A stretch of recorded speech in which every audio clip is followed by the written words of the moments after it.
The Year of the Dragon. Tales from the Chinese Zodiac. High amidst the mountain peaks, a pair of dragons lived. In their cave, they gently tended their first egg. Eventually, its shell slowly began to crack. A whisper of smoke emerged, and out peeked a baby. The proud parents scooped up their hatchling and named him Dominic. Papa Dragon beamed. Now, Dom, you can roam the earth, sea, and sky. Perching upside, they showed him the world far below. Gliding over hills and streams, the family spotted the imperial palace. The king, emperor, empress, and their court greeted them. "Why, we do look alike," said the snake. But Dom was growing fast. Suddenly, his wing popped out. Dom shrieked, "Wow, I can fly!" Whoosh! Lifting off, he waved goodbye and followed his parents into the cloud. Mama reminded him, "Remember, dragons are special. No one can soar as swift or swim as deep." Indeed, Tom learned that dragons could do things that others could not. This slinky serpent could play ping pong, pick an entire orange tree, and roast marshmallow all by himself. One day, the boy named Bo invited Tom to a swimming party. The neighbors were excited to meet a dragon, yet everyone's attention soon turned to the noisy scene across the river. Villagers beat drums and paddled along narrow boats. Together, they raced up and downstream. "That looked like fun," clucked the rooster. "Hey, I see my uncle," said Bo. "Tomorrow I'll ask him if we can join them." The next day, Dom met his new friend on the opposite shore. At the docks, Bo's uncle coached a group of people. The boy asked politely, "Good morning, uncle. Can you teach us to paddle a boat too?" But the crowd laughed, and his uncle frowned. "Bo, we are busy practicing for the big race next week," he replied. "We don't have time to teach you, so run along and play somewhere else." The monkey suggested, "If they won't help us, maybe someone else will."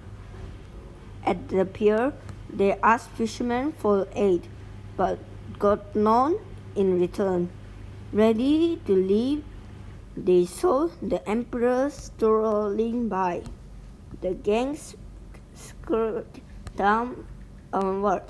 "Your Highness, we want to paddle, but have no boat," he explained. "Could you help us?"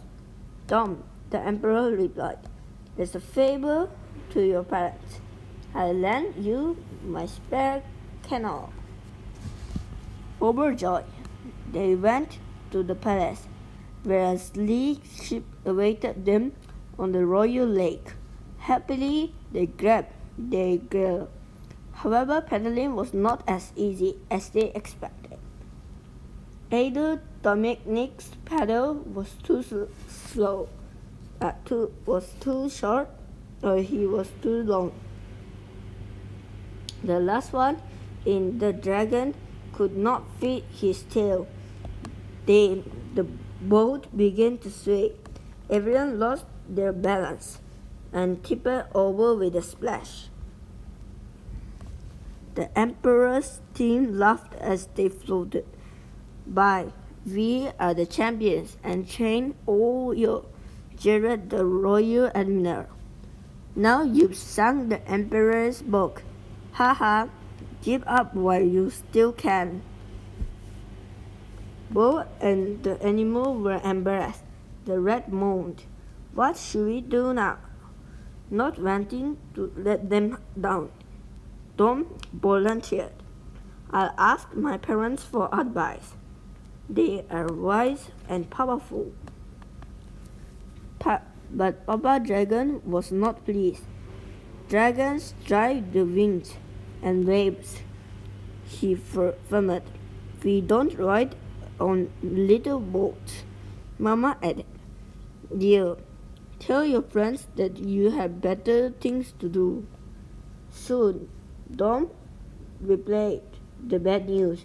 I guess I have to quit. So both sighed. Maybe they're right.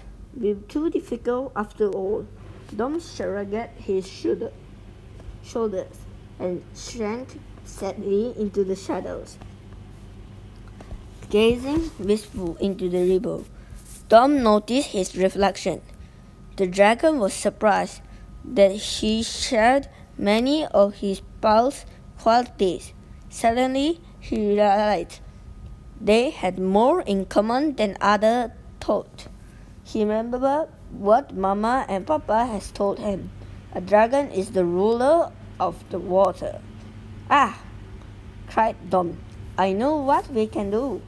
Then he eagerly shared his plan. The following morning, the villagers were stirring to see the animal cruising by. There are no rules against a dragon boat, sputtered Bo's uncle. But Dom can't move his hand, feet, or wings. At practice, the rat steered and Bo drummed the beat. The rest gradually matched their strokes. Back and forth they pulled Dom. Whoosh! After a long day, they were tired but eager for tomorrow's race. The festival day had arrived. Colorful banners decorated the village and welcomed teams from distant lands. Visitors crowded the riverbanks and onlookers marveled at this most unusual crew. Among them were two surprised guests. Papa Dragon roared. What does Dom think he's doing? But Mama Dragon greeted both parents and whispered, Wish the boys good luck, they'll need it. The Empress banged the gong. Bong! The big race has begun. Paddles quickly beat the water. The other teams sprinted ahead, and the animals scrambled to keep pace. Reaching the halfway mark, they trailed in last place. I have no idea, Dom shouted. Hold on tight. He took a deep breath, sucked in his sides, and made himself straighter than an arrow. The streamlined dragon cut through the water faster than before. Whoosh! Like a fiery rocket, he sped down the river. They passed Bo's uncle and the other teams until only the imperial boat lay before them. Suddenly, Bo yelled, I see the dragon gate. They had almost caught up, but the finish was quickly approaching. They needed one last push, yet Dom was tiring from carrying them. What could he do? Dom scratched his neck. His a mighty roar. Both surged across the line. Who was first?